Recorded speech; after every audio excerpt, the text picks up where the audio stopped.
Hey guys, what's going on? It's Colin here again, back with another fan video at Rob's place. Today we've migrated up into the attic of the garage here, and it is hot as hell, so we're going to get right to firing this one up.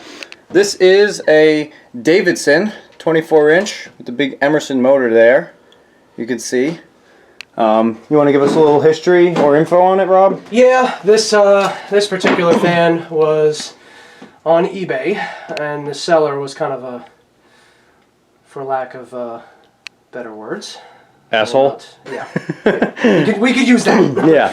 But anyways, so it popped up on eBay. There was a little back and forth between a couple of people who were buying it, and the seller ended up relisting it for like a crazy price. I think it was up for $2,000, and nobody was willing to pay that. So I sent them a message. I'm like, hey, you know, the most I'll give you is $250. That's it. I'm not going any higher than that. And he reluctantly accepted. A friend of mine picked it up from Pennsylvania, drove it down to Long Island, and I've had it ever since. When I first got it, it ran okay. The bearings are kind of sad. But when I moved here to my new house and I went to plug it in, it went poof, and that was it. Yeah, that was probably a pretty sad day. Yeah, the motor had to be taken out, pulled the stator out, sent it off to get rewound. Got it back. Runs great. You know, it's still got its issues, but nonetheless, it does run. Fan's not in the best condition, but it's not too bad for its age. I reckon it's probably about 1908, 1910. Oh wow, I didn't realize it was that old. It's pretty old. Get a shot of this blade here. It's a pretty neat design. Yeah, one thing with the Davidson that I really like is it's a 5 blade. It's technically a bucket blade, but in between each of the blades, there's a connecting rod that goes from the outer ring to the center hub. And this holds true, I believe, is all the way down to like the 12-inch size, which nobody's ever found, and I got a 48-inch that will eventually end up as a video whenever we get that thing back together. Yeah, that thing's a beast. It's the same thing, you know, same style blade. Just twice as big. Yeah, these things are real cool. And this fan's actually pretty powerful. The motor is 1/3 horsepower. That's draws a lot of current. You'll actually see the light bulb start to flicker once this thing gets up to speed. But anyways, it's hot as hell. We're going to fire this thing up. Here we go. You can see the light bulb just dimmed. The noise is bad bearings.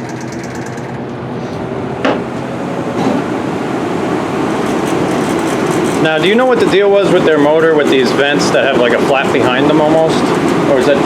Sealed. Ah, okay. Sealed, for those of you guys who couldn't see. So it still vents itself a little bit, but sort of half-ass sealed. The motor actually does not get that hot. I've had this fan run for quite a few hours when I was working in the garage, and the outside of the motor, now mind you, this is cast iron, so it does conduct heat very well. Yeah. And it's about as warm as it gets right now. Interesting. A lot of power behind that motor though. Yeah, it's actually pretty crazy. You can see this thing, you know, we're up here in the, well yeah, that's Rob's hand for size. We're up here in the attic, and then the only way it's pulling air in is up through this stairwell, and there's a hell of a breeze coming up through here. And even standing downstairs with the garage door open, you can feel it. It's pretty crazy. We've got a nice set of louvers on the outside there. That's a Granger specialty. That's why they rattle so much. Yep. Just for size, the fan is 24 inches. Yep. Motor, do I have a tape measure up here?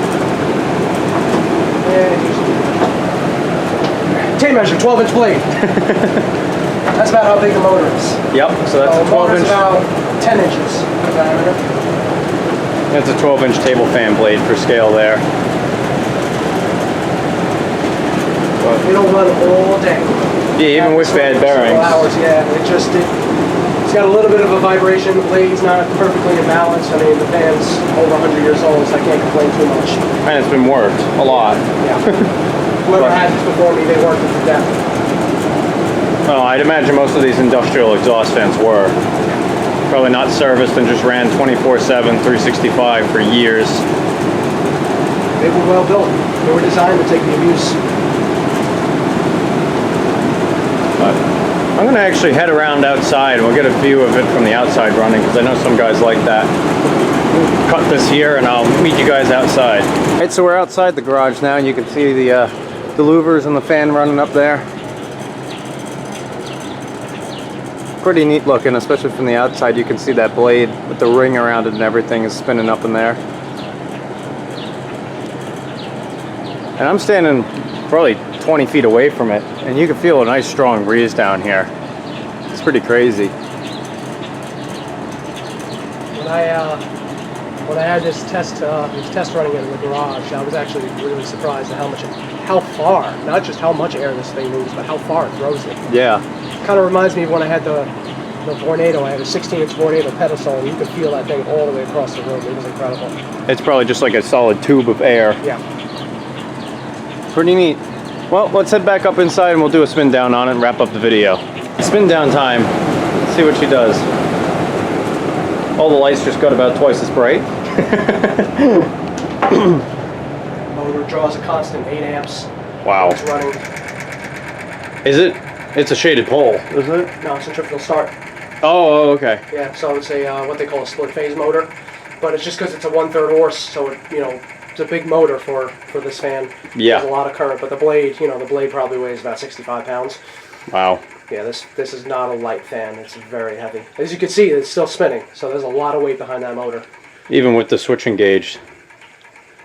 How much do you think the whole fan weighs, do you know? About 150, 175 pounds. Wow. That's nothing compared to the 48-inch, but still, that's pretty heavy for an exhaust fan. Yeah, 48-inch I think is around 700 pounds. It's heavy. I just helped lift it. It's pretty heavy. But I mean, yeah, look at this. It's all solid cast iron. Even that ring and everything. It was not fun getting into this window frame. This used to be a sliding window that I had taken out, and lifting this thing on that plank of wood. Yeah, that doesn't sound like fun. Yeah, hernia. Wow. But anyways, that's it for this one, guys. You guys know what to do. If you like what you see, hit the little like and subscribe button. Appreciate that. By all means, leave a comment if you have one, and we'll see you in the next one. And stay tuned for that 48-inch. We'll be doing that at some point in the future. Near future, maybe? Near future. Near Hopefully. future, hopefully. But anyways, I'll see you guys in the next one. Bye.